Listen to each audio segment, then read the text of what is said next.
안녕하세요, 리바이버입니다. 드디어 12월 20일 엠스틱2의 예약 판매 그리고 관련 정보가 공개되었습니다. 먼저 엠스틱이 어떤 제품인지에 대해서는 우측 상단에 카드를 한번 확인해 보시고요. 간단하게 말해서 엠스틱을 차량에 연결하면 순정 대비에 스마트폰이 하나 더 생긴다고 보시면 되겠습니다. 이런 제품을 카스틱이라고 하는데 카스틱의 대표적인 제품 중 하나가 엠스틱이고 이번에 2세대 제품이 나온 거죠. 2021년 12월 20일부터 예약 판매를 시작하고 있습니다. 예약 판매 혜택이 무엇이냐? 바로 가격 할인입니다. 기본 가격이 24만 9천원인데 예약 판매 기간 동안만 20% 할인된 가격 19만 9,200원에 판매를 하고 있습니다. 예약 판매 기간은 2022년 1월 9일까지니까 평소에 엠스틱 구매를 생각하고 있었다면 예약 판매 기간에 구매를 하시면 더 저렴하게 구매를 할 수 있겠네요. 제품 발송은 1월 10일부터 순차적으로 된다고 합니다. 디자인이 완전히 공개가 되었는데요. 다른 것보다 이 작동 표시 등의 위치가 기존 모델과 다르게 위쪽에 적용된 것이 반갑네요. 기존에는 제가 이 제품을 USB 포트에 꽂게 되면 표시 등이 아래를 향하도록 되어 있었어요. 그래서 작동 중인지를 바로 알기 힘들었단 말이죠. 그런데 엠스틱2는 불빛이 위로 오도록 되어 있습니다. 가로가 아니라 세로로 세우더라도 대부분의 차량에서 작동 표시 등을 바로 볼 수 있게 되어 있어요. 자, 다음으로 구성품 그림을 보면 측면에 이 버튼이 어떤 역할을 하는지는 써있지가 않네요. 아마도 리셋 버튼이 아닐까 합니다.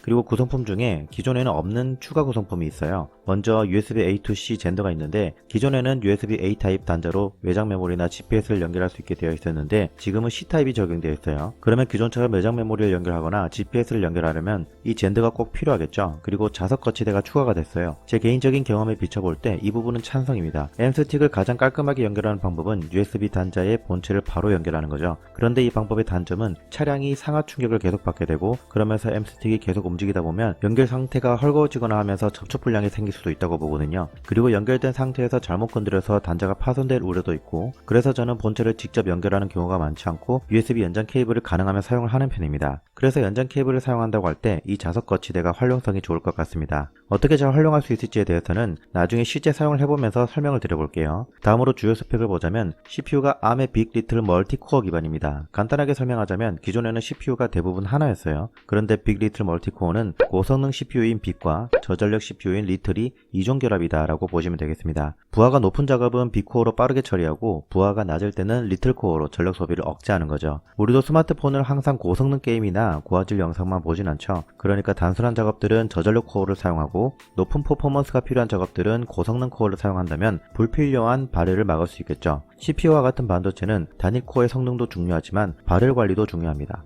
코어의 온도가 높아지면 그만큼 성능도 떨어질 수 있기 때문에 불필요하게 고성능 코어를 계속해서 구동시키는 것보다 평소에는 저전력 코어만 사용하고 필요할 때만 고성능 코어를 사용한다면 성능과 발열을 둘 다 잡을 수 있겠죠. 특히 이렇게 작은 제품, 스마트폰 이런 것들은 냉각팬을 적용하기 힘들 정도로 컴팩트한 크기다 보니 냉각을 잘하기보다 애초에 발열을 최소화하는 설계 또한 안정적인 성능을 이끌어내기 위해 필요합니다. 결론적으로 이 쿼드코어의 빅, 듀얼코어의 리틀이 합쳐져서 6개의 코어, 헥사코어를 기반으로 한 엠스틱2의 성능은 기존 모델 대비 싱글코어 및 멀티코어 점수에서 모두 70% 개선된 긱벤치5 점수를 보여주네요. 이건 나중에 제가 기존 엠스틱1 제품과 비교를 한번 해보도록 하겠습니다. 이 데이터는 엠스틱 개발에서 나온 데이터니까 사용자가 직접 해볼 필요가 있을 것 같네요. 그래픽 구동을 위한 GPU도 3D마크 점수 기준 기존 모델 대비 495%가 개선되었다고 합니다. 이것도 테스트를 진행해볼 예정입니다. 고화질 영상으로 테스트를 해볼 수 있을 것 같네요. 부팅하는 속도도 기존에는 41초가 걸렸는데 엠스틱2는 27초가 걸립니다. 35%가 줄어든 거죠.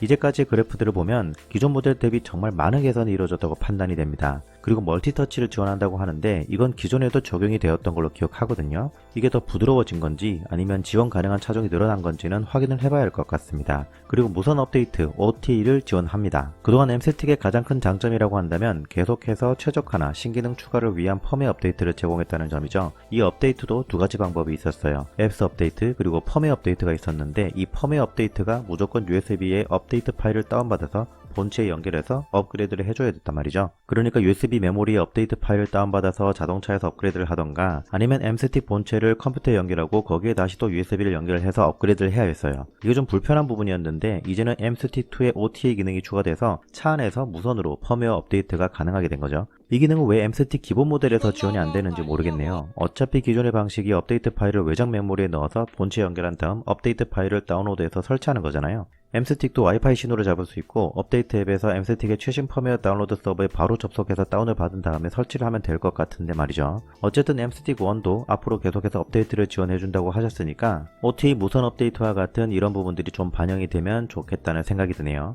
마지막으로 M스틱 2가 M스틱 1 대비 개선된 점을 정리해 보겠습니다. CPU가 쿼드코어에서 빅리틀 코어 기반 헥사코어로, 메모리는 2GB에서 4GB로 2배, 저장 공간은 16GB에서 64GB로 4배 증가되었습니다. 특히 저장 공간은 과거의 하드디스크와 다르게 반도체인 SSD 기반의 경우 여유 공간이 얼마냐에 따라서도 속도가 미세하게 차이가 있어요. 그렇기 때문에 용량이 크면 시스템 안정성이나 속도에도 영향이 있습니다. 다음으로 기존과 동일하게 유심이나 내장 GPS는 없고요. 와이파이가 2.4GHz 대역에서 5GHz 대역도 추가되었습니다. 외부 USB 단자는 A타입 2.0에서 C타입 3.0으로 크기가 더 작아졌지만 속도는 증가했습니다. 본체 크기가 4mm가 길어졌지만 유선형 디자인으로 전반적인 크기는 전작 대비 작게 느껴질 것으로 예상되고요. 그리고 BT 플레이어라고 하는 게 있는데 이 부분은 직접 사용을 해보고 설명을 드릴 수 있을 것 같네요. 어쨌든 상당히 기대가 됩니다. M스틱2를 제가 직접 체험할 수 있는 기회가 된다면 자세하게 영상으로 제작을 해볼 예정입니다. M스틱2에 대해 궁금한 것이 있다면 영상 아래에 댓글을 남겨주세요. 지금까지 저는 리바이버였습니다. 감사합니다.